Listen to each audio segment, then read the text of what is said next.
Bienvenue à la dernière étude de la série sur l'Évangile en nombre, c'est-à-dire comment être sauvé à la lumière des rites de l'ancien temple d'Israël. Dans la présente étude, nous examinerons la nature du monde à venir.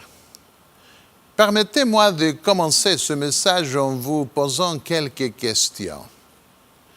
Avez-vous déjà pensé dans votre vie à l'endroit où vous passerez l'éternité? Beaucoup de gens ne font pas de plans pour la vie future. Ils ne pensent pas à ça. D'autres rêvent d'une vie future. Il existe des traditions bien différentes concernant la façon dont nous espérons passer l'éternité et où nous la passerons. Certains pensent qu'ils vont passer l'éternité assis sur un nuage jouant de la guitare. D'autres peuvent rêver de vivre dans une mer de Caraïbes ou sur une autre belle plage où ils pourront nager et vivre à l'aise.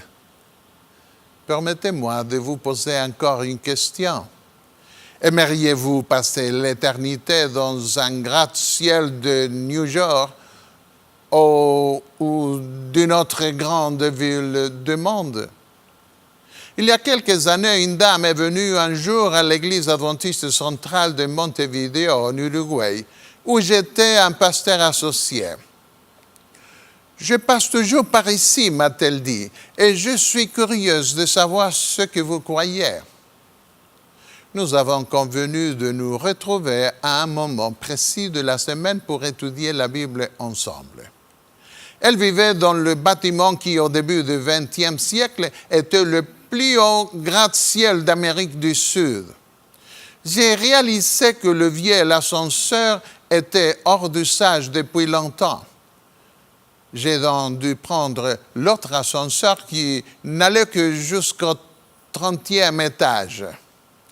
J'ai dû monter à pied les 3 étages supplémentaires afin d'arriver à l'appartement de cette femme. Une fois dans l'appartement, je demandais à la dame de m'autoriser à regarder pendant quelques minutes la belle vue par la fenêtre. On voyait les hauts immeubles de Montevideo baignés par les vagues des plages. Je n'avais jamais vu la ville d'un lieu aussi élevé et c'était formidable.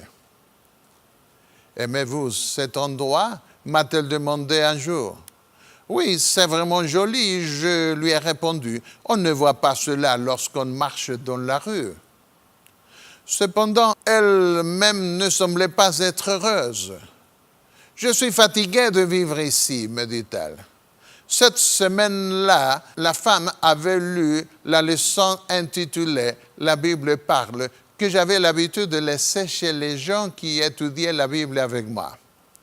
Elle était surprise d'une note que l'auteur de ces leçons avait ajoutée. Selon l'auteur, les hommes construiront des gratte-ciels sur la nouvelle terre et ils y vivront éternellement. Je n'en suis pas sûr, mais c'est ce qui était écrit dans la leçon. Quoi? A-t-il réagi? Devrais-je passer toute l'éternité dans un gratte-ciel? Ah non, a-t-elle poursuivi. Si tel est le cas, je ne veux rien savoir de ce monde. Je n'ai pas discuté avec elle de ce point. Mais j'étais curieux de savoir ce qu'elle croyait à ce sujet. Alors je lui ai demandé, où voulez-vous passer l'éternité? Après avoir réfléchi un peu, son visage s'éclaira et elle m'a dit « Je voudrais être un esprit afin que je puisse voyager par avion, voler d'ici à là, sans avion, bien sûr. » Par quoi l'ai-je arrêté? Par air? Eh bien, je ne sais pas, a-t-elle répondu. Mais je ne peux pas imaginer vivre éternellement dans un monde matériel. J'ai essayé en vain de l'aider à comprendre ce que Paul exprima dans 1 Corinthiens 2, 9. Ce sont des choses que l'œil n'a point vues, que l'oreille n'a point entendues, et qui ne sont point montées au cœur de l'homme, des choses que Dieu a préparées pour ceux qui l'aiment.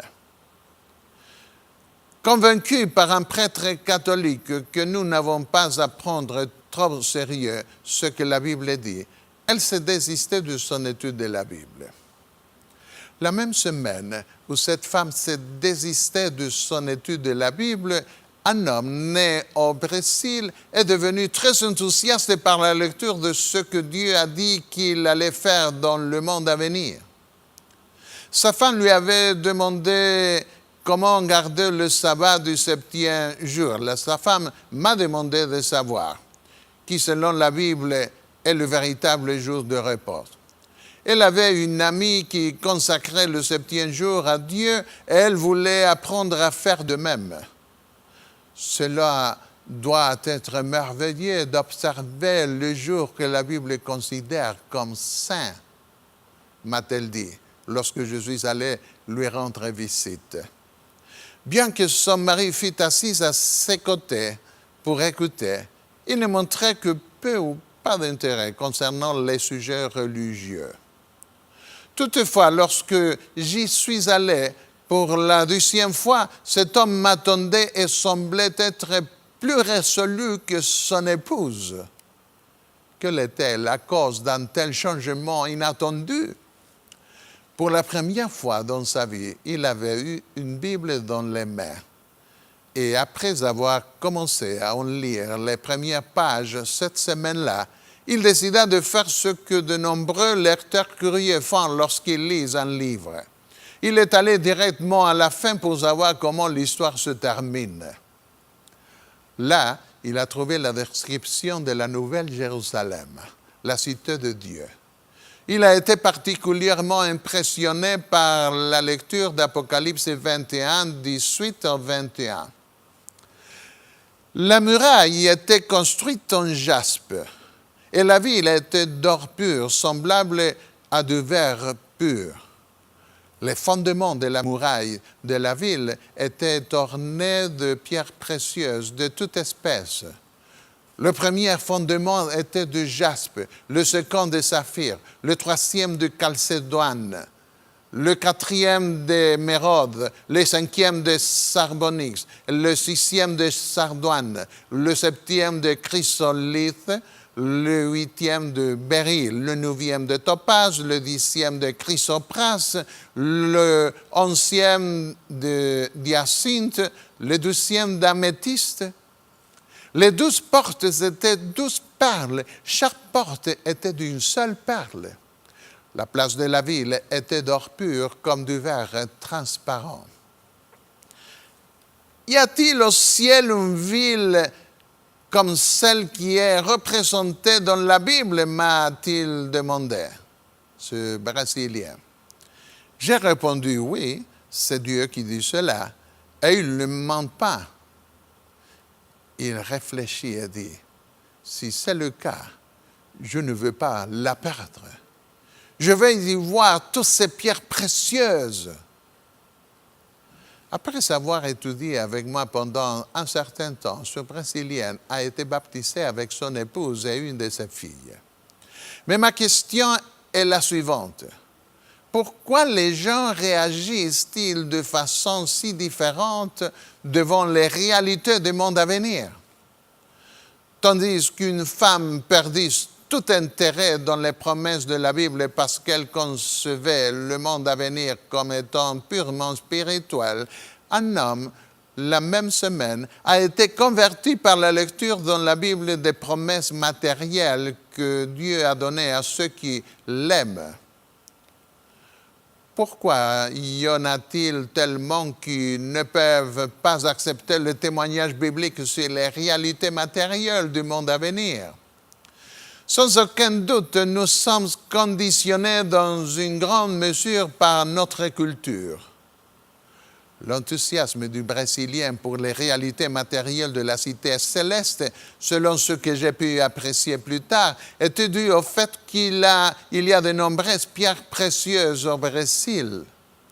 Des années plus tard, lorsque j'ai visité de nombreux musées de l'histoire naturelle de l'Europe et des États-Unis, j'ai découvert que la plupart des belles pierres proviennent du Minas Gerais au Brésil.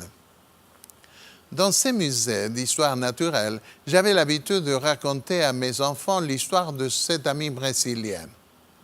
Une fois dans la section des pierres, ils m'ont demandé « Papa, quelles sont les pierres qui sont de la ville de Dieu ?» Je leur ai expliqué qu'il y a dans cette ville sûrement beaucoup d'autres pierres, mais que les prophètes ne mentionnaient que celles que Dieu leur a révélées, qui étaient plus familiers avec ce qu'ils connaissaient ici sur la terre. Nous savons aujourd'hui que le reniement de la réalité concrète céleste n'est pas né avec la Bible, le livre des Juifs et des chrétiens, mais avec la philosophie païenne des Grecs. Comment les Grecs en vinrent-ils à nier la réalité matérielle des choses célestes?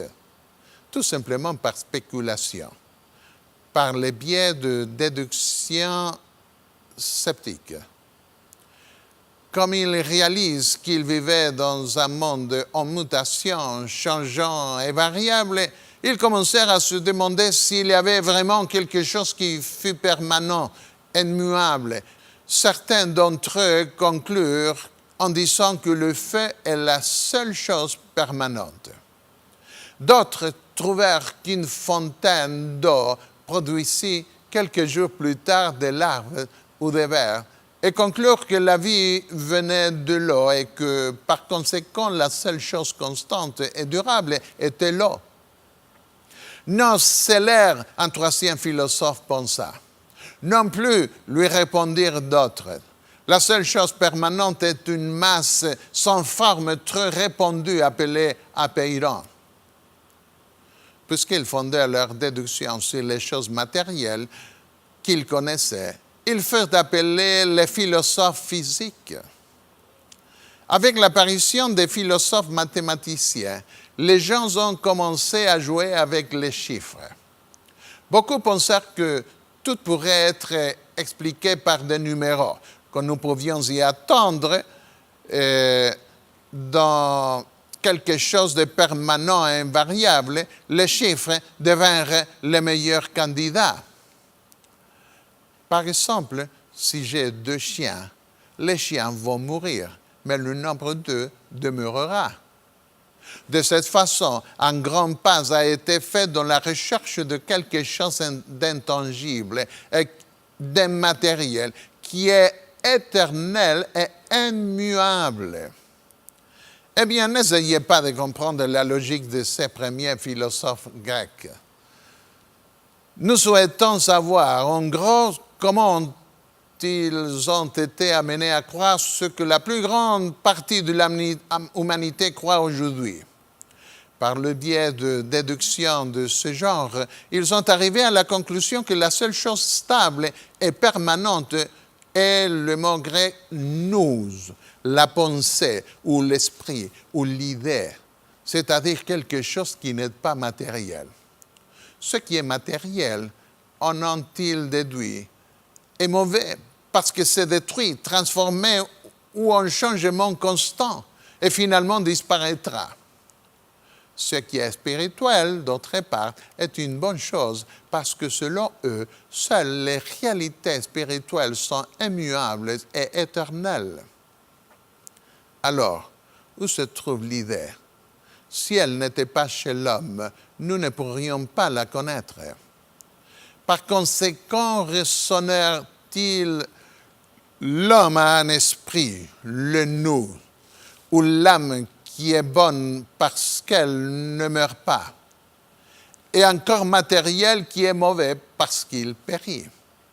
Ainsi, nous obtenons la formule grecque que de nombreux chrétiens adoptèrent plus tard, rendant la philosophie grecque universelle. L'âme est immortelle, conclurent-ils. Elle est emprisonnée dans le corps prison jusqu'à ce que ce dernier meure.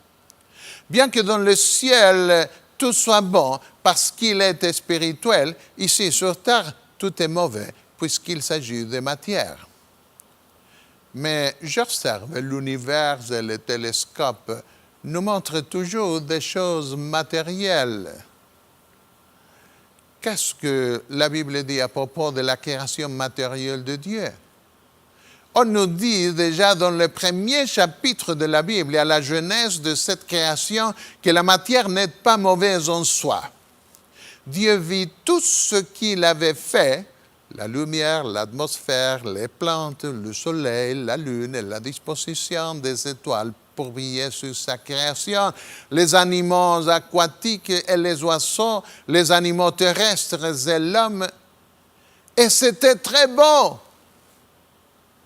Dans le premier chapitre de la Bible, nous lisons une explication totalement opposée à la déduction spéculative des Grecs. Les Hébreux étaient différents des Grecs. Où obtinrent-ils leur information? De la révélation de Dieu. Quelle source vous semble la plus fiable? Qu'est-ce que vous préférez entendre? Préférez-vous les opinions étroites et limitées d'hommes infaillibles qui habitent dans ce monde ou celles que le Créateur révéla dans sa parole? Selon la Bible, le mal trouve son origine dans un mensonge, dans une tromperie, et non dans la création matérielle.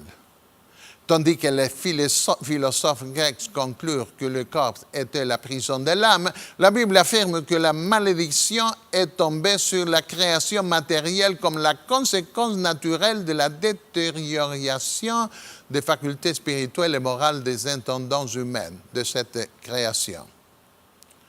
Le Seigneur dit dans Genèse 3, 17, « Maudit soit le sol à cause de toi. » Le jardin d'Éden aurait pu durer éternellement, mais les gardiens que Dieu plaça pour garder cette création la corrompirent. Puisque l'homme fut incapable de garder la création originale dans un état parfait, est-ce que Dieu pouvait lui confier une nouvelle création avant de régénérer les facultés supérieures? Pouvait-il donner aux pécheurs un nouveau corps et en toute confiance sans restaurer d'abord leur esprit, leurs facultés spirituelles et morales?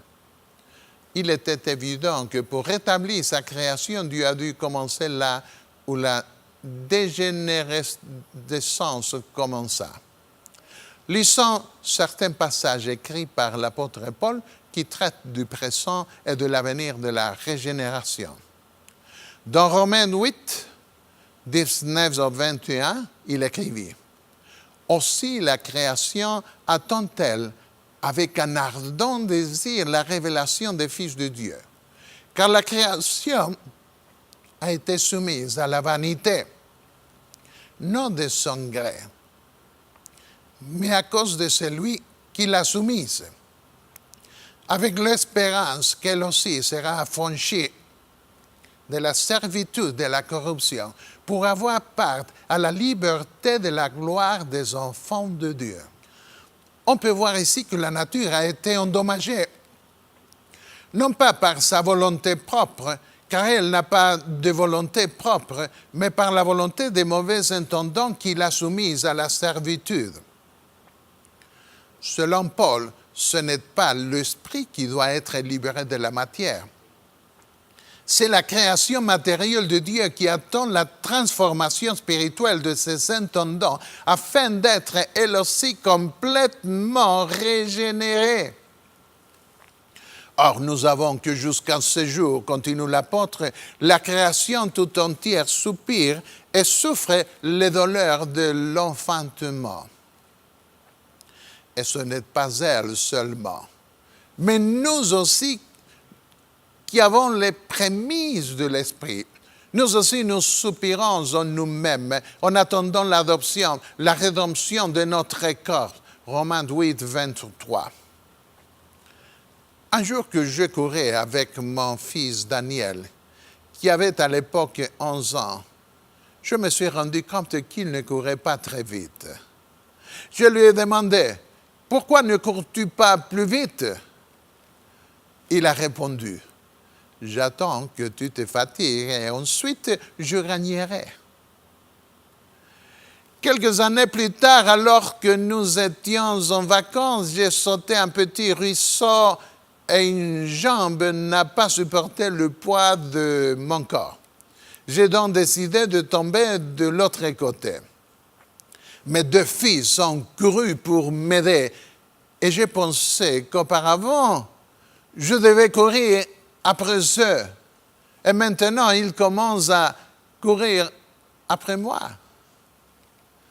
Si le Seigneur ne revient pas avant, une boîte m'attend.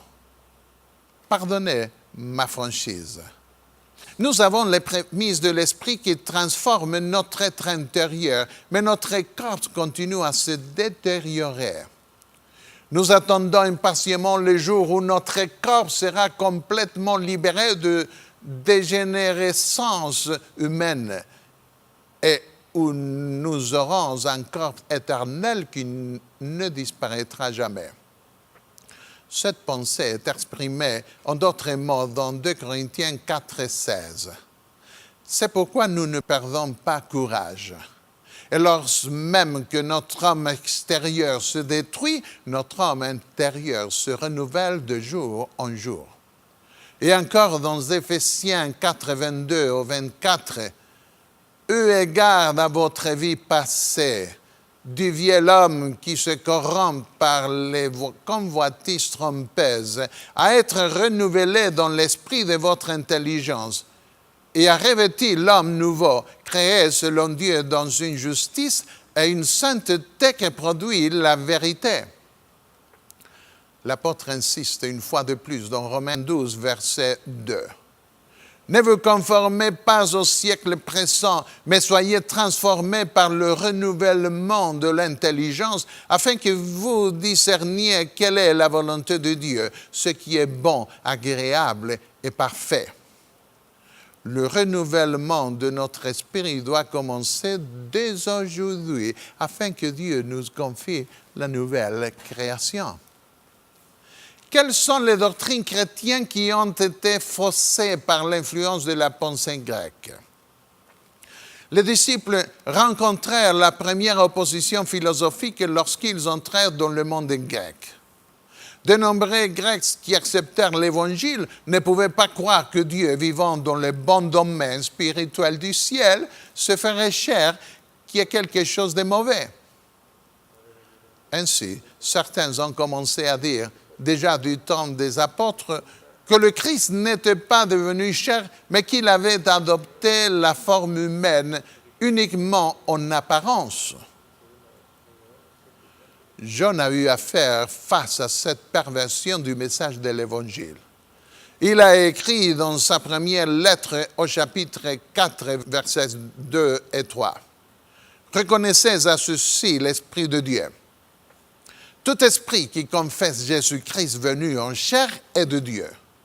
Et tout esprit qui ne confesse pas Jésus n'est pas de Dieu.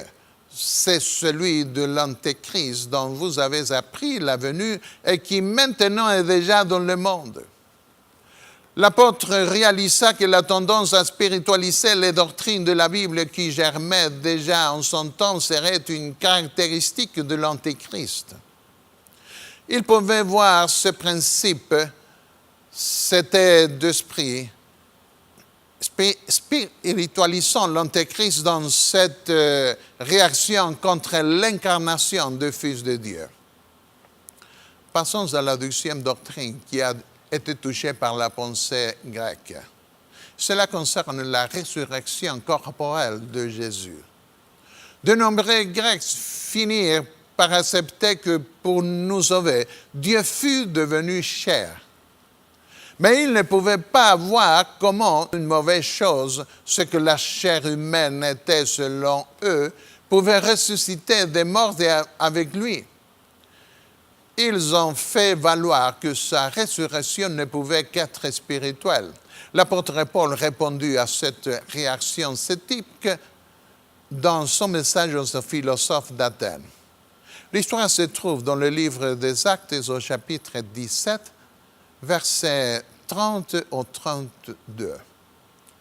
Dieu a fixé un jour où il jugera le monde selon la justice par l'homme qu'il a désigné, ce dont il a donné à tous une preuve certaine en le ressuscitant des morts.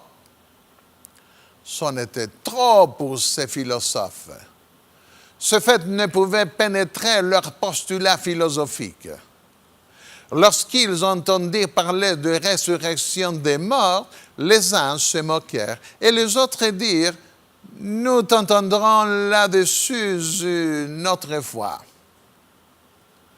Comment se fait-il que la régénération sera effectuée pour une mauvaise chose que Dieu mènera au ciel si, selon eux, il n'y a là rien de matériel? C'était le dilemme grec. Cependant, nous allons dans l'Évangile et nous voyons comment Jésus ressuscita des morts. Luc nous dit que les disciples, lorsqu'ils virent Jésus, furent saisis de frayeur et d'épouvante. Ils croyaient voir un esprit. Mais il leur dit, « Pourquoi êtes-vous troublés? Et pourquoi pareilles pensées s'élèvent-elles dans vos cœurs? Voyez mes mains et mes pieds, c'est bien moi. Touchez-moi et voyez, un esprit n'a ni chair ni os, comme vous voyez que j'ai. » Et en disant cela, il leur montra ses mains et ses pieds. Comme dans leur joie, ils ne croyaient point encore et qu'ils étaient dans l'étonnement, il leur dit, « Avez-vous ici quelque chose à manger? » Ils lui présentèrent du poisson rôti et un rayon de miel. Il l'ont pris et il mangea devant eux. Luc 24, 36 au verset 43. Oui, les disciples ont vu Jésus avec un corps ressuscité. « Regardez-moi, touchez-moi », leur a-t-il demandé. « C'est bien moi. » Une autre doctrine qui fut faussée par le préjudice grec fut celle du second avènement visible de Jésus. Même dans beaucoup d'églises aujourd'hui, beaucoup sont confus quant à la nature du retour de Jésus. Il affirme que Jésus reviendra spirituellement, mais la Bible dit qu'il viendra une 12e fois. Nous savons que par son esprit, il revient chaque fois qu'une personne est convertie. Mais Jésus est déjà venu de cette manière des millions de fois parce que de nombreux païens au cours des âges furent convertis à Christ. Le témoignage du livre des Actes est clair. Il fut élevé pendant qu'ils le regardaient et une nuée le déroba à leurs yeux. Et comme ils avaient les regards fixés vers le ciel pendant qu'ils s'en allaient, voici, 2 hommes vêtus de blanc leur apparurent et dirent, « Hommes galiléens, pourquoi vous êtes arrêtés, vous, à regarder au ciel? C'est Jésus qui a été enlevé au ciel du milieu de vous, viendra de la même manière que vous l'avez vu allant au ciel. » Acte 1, verset 9 au 11. Comment reviendra-t-il? Dans un nuage. Ce même Jésus, pas un autre. S'il venait comme les Grecs pensaient qu'il viendrait, Jésus l'aurait spécifié. Mais dans ce chapitre du livre des Actes, on nous dit que ce même Jésus que les disciples touchèrent reviendra comme ils l'ont vu aller au ciel.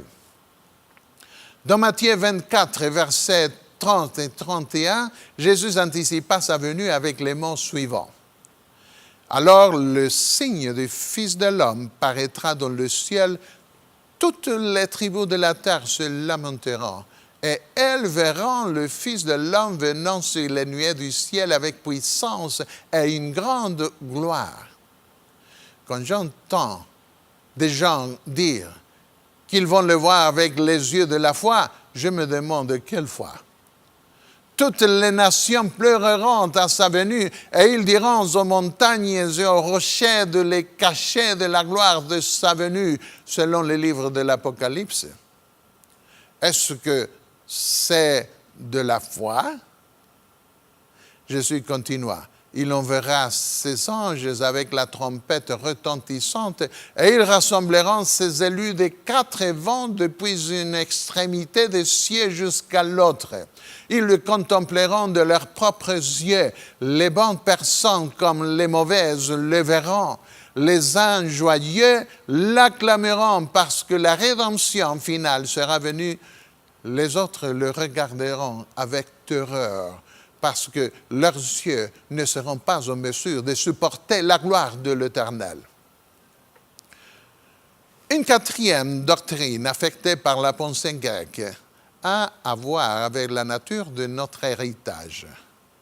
Nous avons un Père qui a promis de partager son héritage parce qu'il nous a adoptés comme ses enfants.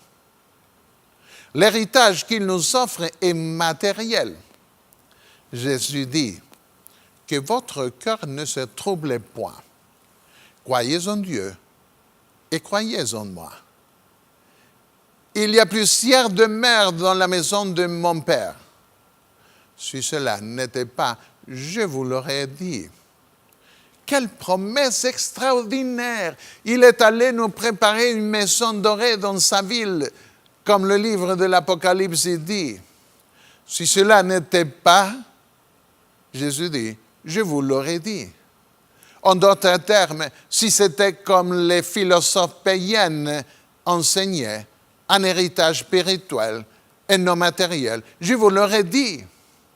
Jésus alla nous préparer de demeures pour nous par des maisons d'air ou de nuages, mais des maisons concrètes, matérielles, non pas des maisons de nuages.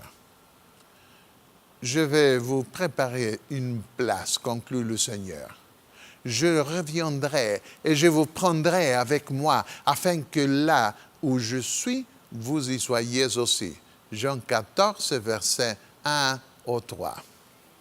Ellen White écrit dans le livre La tragédie du siècle, la crainte de trop matérialiser l'héritage éternel a poussé plusieurs personnes à spiritualiser, à rendre inconsistantes les promesses qui nous le décrivent comme notre demeure future. Jésus assura à ses disciples qu'il allait leur préparer des places dans la maison du Père. Or, ceux qui acceptent les enseignements de la parole de Dieu ne sont pas laissés entièrement dans l'ignorance touchant ces demeures. Néanmoins, les choses que Dieu a préparées pour ceux qu'il aime sont des choses que l'œil n'a point vues et que l'oreille n'a point entendues. 1 Corinthiens 2,9. La langue humaine est impuissante pour décrire la récompense des justes. Seuls pourront s'en rendre compte ceux qui la verront. Notre esprit borné est incapable de concevoir la gloire du paradis de Dieu. Tragédie du siècle, page 597 et 598. Nous pouvons rêver, nous devons rêver. Et c'est notre privilège de rêver des choses que Dieu nous a promises. Mais les réalités dépasseront toute imagination, bien sûr. Un dernier sujet dans lequel nous allons considérer comment la philosophie grecque affecta les doctrines chrétiennes a à voir avec la nature du temple céleste. Après tout, nous étudions l'Évangile dans les ombres projetées dans le rituel de l'ancien sanctuaire et qui est accompli dans le temple céleste où Jésus est notre souverain sacrificateur. Paul dit dans Hébreux 9, 24, « Car Christ n'est pas entré dans un sanctuaire fait de main d'homme, en imitation du véritable, mais il est entré dans le ciel même afin de comparaître maintenant pour nous devant la face de Dieu. » Comment est ce temple? Certains disent que c'est l'Église. Eh bien, Dieu veut faire de nous un temple spirituel, bien sûr. D'autres disent que c'est un symbole de la présence de Dieu, une sorte de métaphore. Mais la Bible dit que le temple terrestre était une copie du sanctuaire céleste. pas la copie d'une autre copie, pas le symbole d'un autre symbole, pas la métaphore d'une autre métaphore, mais l'ombre d'une réalité matérielle. Comment est ce temple céleste? La Bible dit qu'il a 2 pièces et du mobilier. Il contient par exemple une arche d'or dans le lieu très saint, des chandeliers et un autel d'or dans le lieu saint. Croyez-vous cela? Est-il difficile pour vous d'accepter cela? Permettez-moi de vous dire, mon ami, que s'il est difficile pour vous de le croire, d'accepter que le temple de Dieu a 2 pièces et du mobilier comme ceux décrits dans la Bible, c'est parce que d'autres ont mis des cellules païennes dans votre cerveau. Je me souviens lorsqu'un collègue défendit sa thèse de doctorat à la même université de Strasbourg où je fis aussi mon doctorat. Il a conclu publiquement qu'il n'y a aucun temple dans le ciel. L'un des membres érudits du jury désigné par examiner sa dissertation lui a dit « Nous avons peut-être des difficultés à accepter avec notre esprit moderne qu'il y a un temple dans le ciel. » Mais ce n'était pas un problème pour les gens du 1er siècle. Les apôtres croyaient qu'il y a un temple dans le ciel. D'autres personnes croient en un véritable temple céleste où Jésus accomplit son ministère. Mais ils ne croient pas qu'il contienne des pièces et du mobilier. Ils préfèrent parler de la fonction de ce temple qui est accompli par Jésus, notre souverain sacrificateur. Permettez-moi de vous dire que c'est le premier pas dans la négation de la réalité matérielle d'un temple céleste. S'ils meurent avec cette idée, d'autres qui suivront feront d'autres pas jusqu'à finalement tomber dans la négation totale d'une réalité matérielle concrète dans le ciel. Un Dieu qui a créé des formes animales, minérales et végétales si variées dans cette vie révélerait un temple vide, monotone et ennuyeux dans la création céleste. Voyons, Jésus va présenter ses rachetés dans son temple pour leur faire plaisir avec tant de choses merveilleuses qu'il a fait là. N'empêchez pas les gens de rêver à des réalités célestes en interposant ici et là des spéculations typiques d'un esprit moderne. Un autre éditeur a conclu que la seule chose qu'il voulait voir dans le ciel était Jésus. Eh bien, je tiens à voir Jésus, bien sûr. Il est mon sauveur et il est mon rêve suprême. Je veux le voir de mes propres yeux. Mais je veux voir aussi tout ce qu'il a fait. Pourquoi pas? Et un autre ange sortit du temple qui est dans le ciel. Après cela, je regardais et le temple du tabernacle de témoignage fut ouvert dans le ciel. Apocalypse 14, 17 et 15, 5. Je crois cela. Je préfère croire ceux qui ont eu une vision de ce temple que ceux qui ne font que spéculer sans révélation divine. L'apôtre Paul a aussi donné un témoignage incontestable de la réalité matérielle du temple céleste. Dans Hébreux 9, il écrivit que dans le temple terrestre, les sacrificateurs qui font le service entrent en tout temps dans la première partie du tabernacle, le lieu saint. Et dans la seconde, le lieu très saint, les souverains sacrificateurs seuls entrent une fois par an. Le Saint-Esprit montrait par là que le chemin du lieu très saint n'était pas encore ouvert tant que le premier tabernacle subsistait. Et il a ajouté, c'est une figure du sanctuaire céleste pour les temps actuels, où l'homme présente des offrandes et des sacrifices dans le tabernacle terrestre, qui ne peuvent rendre parfait sous le rapport de la conscience celui qui rend ce culte. Pour que ce nouveau temple ci-dessus soit inauguré, le temple terrestre devait être rendu périmé.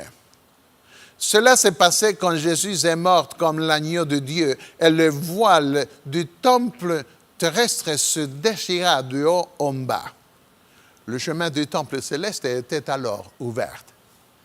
En d'autres mots, le temple terrestre ne pouvait pas résoudre le problème du péché. Il ne pouvait pas représenter le temple céleste que Jésus inaugurerait et qui amènerait une solution définitive à notre problème humain. Parce que le temple terrestre contenait uniquement des ordonnances charnelles. Ils imposaient seulement jusqu'à une époque de réformation. Hébreux 9, 6 au 10. Jean a vu le Fils de l'homme dans le lieu saint du temple céleste, plus précisément entre les chandeliers. Je me retournai pour connaître quelle était la voix qui me parlait. Et après m'être retourné, je vis 7 chandeliers d'or, et au milieu de ces chandeliers, quelqu'un qui ressemblait à un fils d'homme, vêtu d'une longue robe, ayant une ceinture d'or sur sa poitrine. Apocalypse 1, 12 et 13. Encore une fois, je crois cela. Plus loin, dans Apocalypse 8, 3, il écrit: Et un autre ange vint, et il se tint sur l'autel, ayant un encensoir d'or. On lui donna beaucoup de parfums, afin qu'il les offrît avec les prières de tous les saints sur l'autel d'or qui est devant le trône. Je crois cela aussi. Certains spéculent sur ce qui est nécessaire dans le ciel et ce qui ne l'est pas. Mais comment pourrais-je savoir cela? En outre, toutes les réalités célestes n'ont pas été faites uniquement pour des raisons utilitaires. Il y a des objets d'art dans le ciel, un goût artistique délicieux qui remplira d'extase tous nos sens, non seulement nos yeux et nos oreilles, mais aussi notre odorat. Sinon, le ciel serait ennuyeux. Notez que Moïse mit un chandelier dans le tabernacle. Le temple de Salomon était plus grand, ainsi Salomon mit 10 chandeliers. Dans le livre de l'Apocalypse, Jean fait référence à 7 chandeliers dans la première vision, un de plus dans la vision suivante, et 2 de plus au chapitre 11, soit un total de 10 chandeliers comme dans le temple de Salomon. Le temple de Dieu est immense, car la grande foule, avec des millions d'anges, s'y tiendra. Il est donc probable qu'il y aura plus de chandeliers dans ce temple. Les prophètes n'ont pas vu tout ce qu'il y a dans ce temple, mais seulement ce que Dieu leur a révélé pour montrer en l'occurrence la relation entre le temple terrestre et le temple céleste. Apocalypse 11, 19 dit: Et le temple de Dieu dont le ciel fut ouvert, et l'arche de son alliance apparut dans son temple. Lisons un énoncé de l'esprit de prophétie. Son ministère comprend 2 grandes phases, embrassant chacune une certaine période de temps et se déroulant respectivement dans l'une ou l'autre des pièces du sanctuaire céleste. Tout s'y passe exactement comme dans le sanctuaire terrestre, c'est-à-dire en 2 cycles successifs, le service quotidien, le service annuel, pour chacun desquels était réservée l'une des 2 pièces du tabernacle. Patriarches et prophètes, page 317. Encore une fois, on nous dit dans le livre La tragédie du siècle, page 414, que les lieux saints du sanctuaire céleste sont figurés par les 2 pièces du sanctuaire terrestre. C'est tellement simple, ne compliquez pas les choses. Ce sont là des affirmations totalement exemptes de philosophie grecque. On peut leur faire confiance car elles sont basées sur la révélation de Dieu. Voici une autre déclaration de l'esprit de prophétie sur la nature du sanctuaire céleste qui est absolument exempte des philosophies grecques païennes. De même que le sanctuaire terrestre avait 2 appartements, le saint et le très saint, il y a 2 lieux saints dans le sanctuaire céleste. Et l'arche contenant la loi de Dieu, l'autel des parfums et les autres instruments de service trouvés dans le sanctuaire ici-bas ont également leur contrepartie dans le sanctuaire céleste. Afin de pouvoir dire cela, Ellen White raisonnait, comme l'apôtre Paul dans l'Épître aux Hébreux, lorsqu'il traitait de la correspondance spatiale et fonctionnelle entre les 2 sanctuaires, à savoir le terrestre et le céleste. Quand la puissance de Dieu donne son attestation à ce qui est la vérité, celle-ci doit rester debout à jamais. C'est sous la direction du Saint-Esprit que la question du sanctuaire a été présentée. C'est ce que nous pouvons lire dans les écrits de Sir White. Que dit l'apôtre Paul dans Hébreux 9, 8? Le Saint-Esprit montrait par là. Ce que l'apôtre Paul écrit, ce que l'apôtre Jean a écrit, ce que l'esprit de prophétie a exprimé au sujet de l'évangile du sanctuaire en nombre et en réalité était le témoignage confirmé par l'Esprit Saint. Dieu ne peut pas se tromper. Point, à la ligne. Passons maintenant à un autre texte qui, pour certains, pourrait être difficile, plus difficile à expliquer. Plusieurs ont recours à ce passage de l'Épître aux Hébreux pour affirmer que cet épître était influencé par la philosophie grecque. Pas du tout. L'Épître aux Hébreux met l'accent sur l'humanité de Jésus, sur sa chair ressuscitée qui est passée au travers le rideau du sanctuaire céleste et l'ouvrit pour nous un nouveau chemin vivant qui mène au trône de Dieu. Lisons toutefois Hébreux 12, 18, 22 au 24. Vous ne vous êtes pas approchés d'une montagne qu'on pouvait toucher. Vous voyez, disent beaucoup, la montagne terrestre pouvait être touchée parce qu'elle était une montagne matérielle. Mais la montagne céleste est spirituelle, car elle ne peut pas être touchée. Mais devons-nous vraiment interpréter cette déclaration de Paul d'une montagne soi-disant spirituelle dans le contexte d'une vue païenne grecque, sous prétexte que ne pouvant pas être vue, elle ne peut non plus être touchée? L'apôtre continue son argument. Mais vous vous êtes approchés de la montagne du Sion, de la cité du Dieu vivant. En d'autres termes, est-ce que l'apôtre montre un contraste dans la nature entre une montagne matérielle terrestre et une montagne spirituelle céleste? Il persiste. Mais vous vous êtes approchés des myriades qui forment le cœur des anges de l'assemblée des premiers-nés inscrits dans les cieux, du juge qui est le Dieu de tous, des esprits des justes parvenus à la perfection, de Jésus qui est le médiateur de la nouvelle alliance, du sang de l'aspersion qui parle mieux que celui d'Abel. Est-ce que l'un d'entre vous est allé au ciel et a vu Jésus officiant devant son Père et a entendu les millions d'anges louant Dieu en mélodie merveilleuse? Personne. Mais est-ce que cela signifie que vous ne vous êtes pas approchés, comme dit l'apôtre, de la cour céleste? Non. Nous pouvons venir et entrer dans le sanctuaire céleste, déjà maintenant être dans l'atmosphère céleste, mais pas physiquement. Ceux qui prétendent que la montagne céleste, le temple céleste et la Jérusalem céleste sont spirituels oublient les chapitres précédents, en particulier le chapitre de la foi d'Hébreux 11. Lisons le verset 1.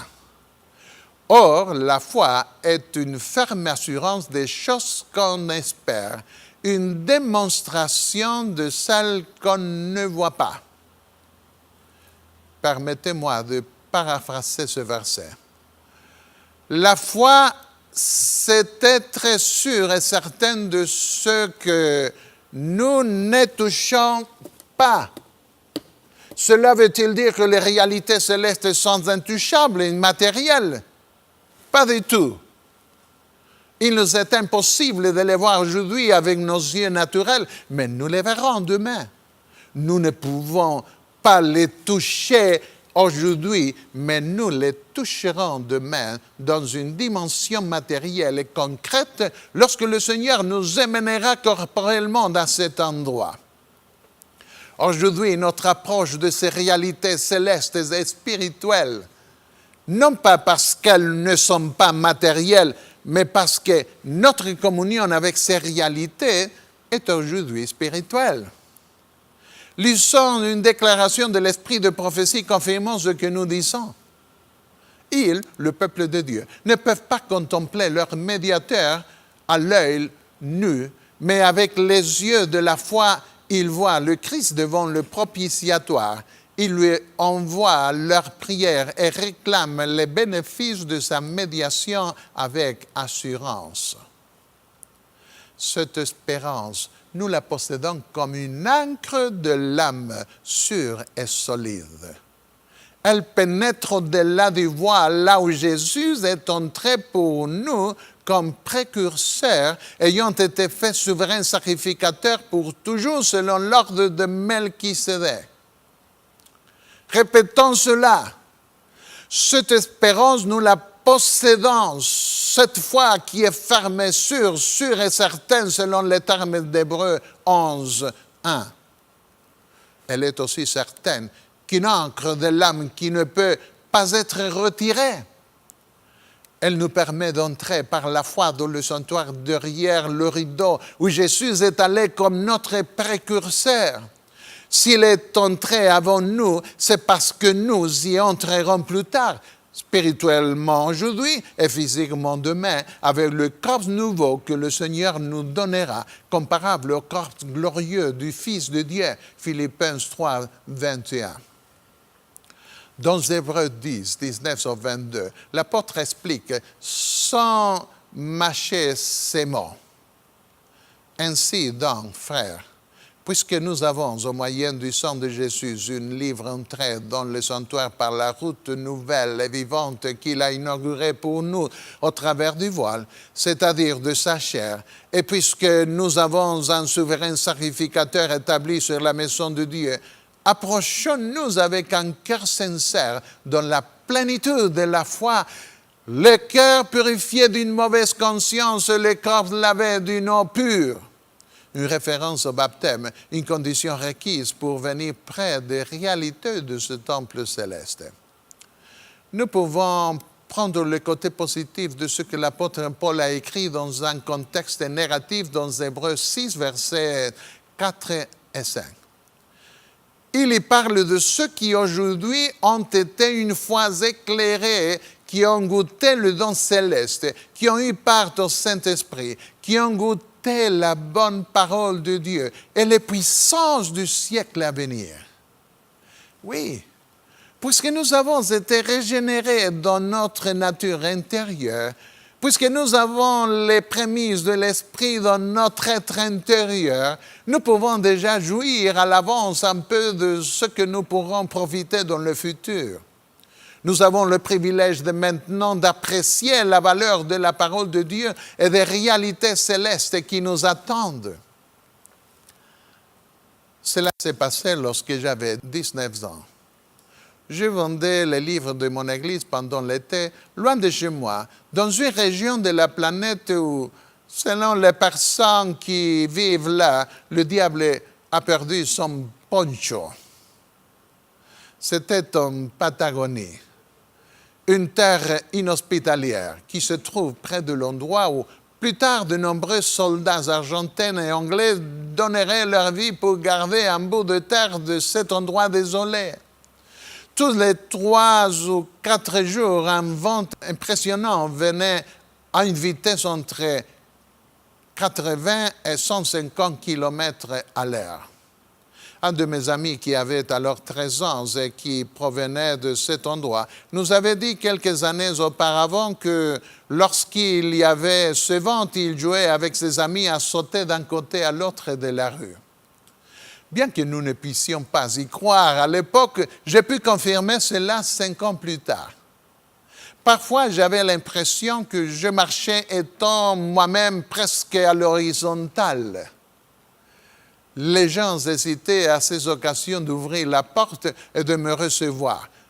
On pouvait parfois voir voler vers la mer de grosses boîtes en carton provenant de certains magasins qui devenaient finalement un tout petit point dans l'immensité du ciel.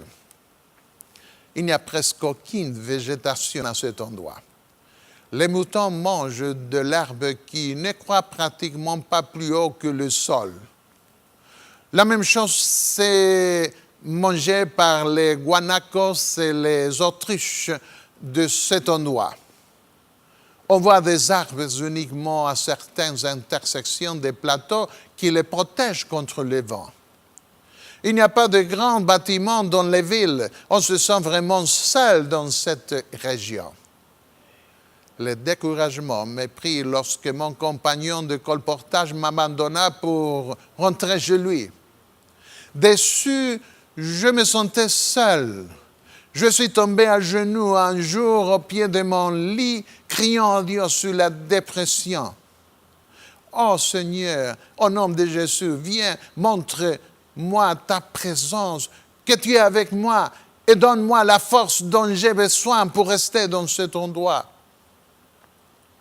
J'ai ressenti alors quelque chose que je n'avais jamais ressenti auparavant dans ma vie. J'ai senti la présence de l'Esprit Saint intérieurement, me donnant la paix.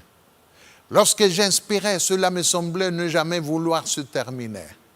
Et lorsque j'exhalais, je le faisais en riant, plein de joie, avec un sentiment de paix et d'acceptation aux yeux de Dieu. Mes larmes de solitude ou de découragement devinrent des larmes de joie et de bonheur. La seule chose que je pouvais dire était « Merci au Seigneur, merci ». Assis sur mon lit quelques minutes plus tard, j'étais encore seul physiquement, mais je ne me sentais pas seul spirituellement. J'avais réalisé comme Jacob le fit lorsqu'il s'enfuit de son frère. Certainement, l'Éternel est en ce lieu. Et moi, je ne le savais pas. Genèse 28, 16. Quelques mois plus tard, vivant confortablement de nouveau dans la maison de mon père, de retour à la routine de mes études et faisant un travail familier, je me suis souvenu avec nostalgie de ce que j'avais vécu si loin de chez moi. Et j'ai demandé au Seigneur non seulement de répéter ce que j'avais vécu des mois auparavant en Patagonie, mais aussi de voir un ange. Je voulais avoir plus. Je voulais encore avoir des sentiments forts. J'ai insisté, mais le Seigneur ne m'a pas permis de voir un ange. Je faisais mon culte dans ma chambre. Je lisais la Bible et les écrits de l'esprit de prophétie 1 heure ou même plus chaque jour. Je chantais des cantiques et puis je m'agenouillais pour prier. La nuit venait plus tard et juste avant d'aller dormir, je demandais au Seigneur de me montrer un ange. J'ouvrais alors soudain les cieux pensant que je verrais un ange au-dessus de ma tête, mais la chambre était aussi sombre qu'avant. Peu à peu, parce que je n'avais pas de succès avec cela, j'ai commencé à éviter l'endroit et l'heure du culte, pensant que Dieu ne m'aimait pas parce qu'il ne me montrait pas un ange. Enfin, confus et décourageux, j'ai été amené à modifier ma demande. J'ai dit au Seigneur, si tu ne veux pas me montrer un ange, au moins montre-moi demain que tu m'aimes. Montre-moi quelqu'un dans une extrême nécessité financière et je lui donnerai tout l'excédent de mon écolage que j'ai gagné par la vente de livres au cours de l'été. J'ai dormi le cœur en paix. Une nouvelle possibilité était ouverte devant moi. Tard dans la nuit du jour suivant, j'ai oublié pendant quelque temps ma prière faite la nuit précédente quand un ami qui marchait avec moi lorsque je rentrais à la maison m'a dit qu'il n'avait pas l'intention d'aller en classe le lendemain. Il avait besoin d'argent pour rester à l'université. Ainsi, il devait trouver du travail. Sa situation était vraiment désespérée. Il était marié, il avait des dettes avec la conférence au lieu des gains des livres qu'il avait vendus au cours de l'été. Il n'avait pas payé les 2 derniers mois de loyer de l'appartement où il vivait et il ne pouvait pas tenir ses promesses. Alors que je l'écoutais et que j'essayais de voir ce que je pouvais faire pour lui, je me suis tout à coup, rappelé ma prière. J'ai ressenti que le Père et le Fils, depuis les cieux, plaçaient leur regard bienveillant sur moi et disaient, ta prière a atteint notre temps et nous t'avons accordé ce que tu as demandé. Je pouvais voir alors les choses que l'on ne peut pas encore vraiment voir. Je me suis rendu compte que les songes que je voulais voir étaient maintenant avec moi et avaient été avec nous au cours de cette journée, nous guidant, moi et mon ami, sur l'ordre de Dieu pour nous rencontrer à ce moment précis. J'essayais de parler, mais je ne pouvais pas. Je voulais dire à mon ami, j'ai l'argent dont tu as besoin, mais je ne pouvais pas. Enfin, mon ami s'est arrêté et après m'avoir regardé, m'a dit, ne t'inquiète pas. Je vais trouver du travail et l'année prochaine, je serai en mesure de continuer mes études. Quand j'ai retrouvé mes moyens, je lui ai expliqué en sanglots que j'avais l'argent dont il avait besoin. Dieu m'avait énormément béni au cours de cet été, de sorte qu'il n'avait besoin de rien. En l'écoutant plus tard, j'ai réalisé que j'étais également une réponse à sa prière. Il s'était enfui de Paraguay lorsque son père s'était opposé à son baptême. Il était allé terminer ses études secondaires dans un lycée adventiste à Misiones en Argentine. Quand il revint 4 ans plus tard, son père a été impressionné par son changement. Mais à cause de ce qui s'était passé, il n'a jamais demandé d'argent à son père. Pourtant, son père avait de l'argent et il avait l'habitude de lui en envoyer par son frère à chaque fois que celui-ci venait du Paraguay. Alors, mon ami avait dit récemment à sa femme, « Nous devons faire confiance à Dieu. Mon frère va venir et il apportera l'argent dont nous avons besoin. » Cependant, cette fois, son frère est venu et n'apporta rien. Il était confus. Il ne savait pas quoi faire. Finalement, il m'a dit, « Je n'ai jamais pensé que Dieu pouvait avoir une ressource si différente pour résoudre mon problème. » Au début, mon ami paraguayen ne voulait pas accepter cet argent. J'ai dû lui dire que cet argent n'était pas le mien, car le Seigneur le lui avait donné. Il m'a ensuite promis de me rendre cet argent plus tard. Non, j'ai répondu. Si tu as l'impression que tu dois rendre cet argent, donne-le à quelqu'un que tu rencontreras plus tard et qui est dans la même extrême nécessité que toi maintenant. Il a promis de continuer cette chaîne de charité pour en aider d'autres. Je n'ai jamais vu d'ange de toute ma vie. Et je n'ai plus jamais demandé à Dieu de m'en montrer un. Je n'ai pas besoin d'en voir un pour croire. Dieu m'a appris dans ma jeunesse que nous devons marcher par la foi et non par la vue. 2 Corinthiens 5, verset 7. Marcher comme voyant le Dieu invisible. Dieu m'a sauvé d'une religion si commune de nos jours qui dépend des sentiments pour croire en Dieu, qui donne arrogamment des ordres et des commandes à l'esprit qui doit répondre à ce que l'on exige. Il m'a sauvé d'une religion qui aime jouer avec un fait étranger qui ne provient pas du véritable autel et par l'extrémisme duquel beaucoup de gens essayent de forcer l'entrée des réalités célestes. Dieu veut que nous regardions aujourd'hui uniquement par la foi aux choses que l'on n'a pas encore vues et que nous ne touchions également par la foi les choses que l'on n'a pas encore touchées.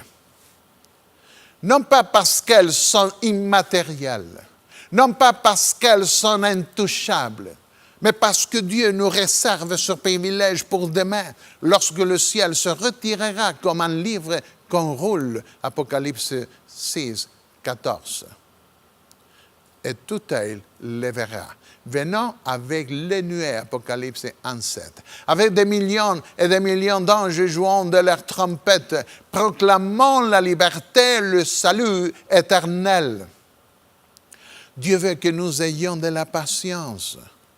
Comme les parents préparent leurs enfants à recevoir un nouveau frère qui va naître, Dieu prépare ses anges à nous recevoir dans sa maison céleste.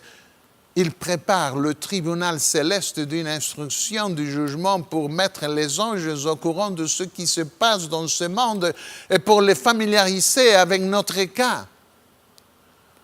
Lorsque nous nous réunirons autour du trône de l'Éternel, Apocalypse 7, 9, les anges ne vont pas demander « Qui sont ces gens de la terre qui reçoivent une acceptation si magnifique devant Dieu ?» Ils ont nos dossiers, ils connaissent nos problèmes, nos luttes contre le péché. Ils connaissent aussi nos prières sincères et ils partageront notre extase de joie et notre cri de victoire finale, un cri lent et retentissant. De même que Dieu prépare les anges dans le ciel à nous recevoir au second avènement de Jésus, il nous prépare à rencontrer les anges entrant dans les cieux. Lorsque des enfants approchent de la date de leur anniversaire, leurs parents sont réticents à leur montrer ce qu'ils recevront ce jour-là. De même, Jésus veut nous faire attendre son retour pour nous donner un tel accueil, un tel banquet d'acceptation dans la maison de son Père, que toute la création sera ébranlée, touchée dans son cœur. Dieu veut bannir le péché à jamais, et il le fera. Les Grecs ne savaient rien de cela. Ils spéculaient avec un raisonnement humain. Mais nous savons par révélation, les réalités célestes sont réelles, matérielles, visibles. Ce nouveau monde à venir est tellement beau qu'en dépit de la description des prophètes concernant ces merveilleuses réalités, ce sont des choses que l'œil n'a point vues, que l'oreille n'a point entendues et qui ne sont point montées au cœur de l'homme, des choses que Dieu a préparées pour ceux qui l'aiment. 1 Corinthiens 2, 9. Les croyons-nous? Sommes-nous impatients de ce jour de victoire finale? Avons-nous déjà expérimenté les prémices de l'Esprit en nous? Nous levons avec Christ en nouveauté de vie et entrons dans son sanctuaire céleste par la foi pour le rencontrer. Savons-nous, d'après notre expérience personnelle, comment voir les choses invisibles et comment toucher les réalités qui ne sont pas encore touchables? Puissions-nous obtenir cette expérience aujourd'hui et puissions-nous être parmi ceux qui auront la victoire parce que leurs yeux auront été capables de voir au-delà de ce monde de ténèbres. En Jean 5, 4. Notre Père céleste, nous te remercions par les choses précieuses que nous attendent et que tu nous as promis. Nous voulons habiter dans ces maisons célestes que nous serons capables de toucher, de voir avec nos yeux. Donne-nous la vie éternelle. Donne-nous la foi dont nous avons besoin pour y entrer maintenant par la foi, spirituellement.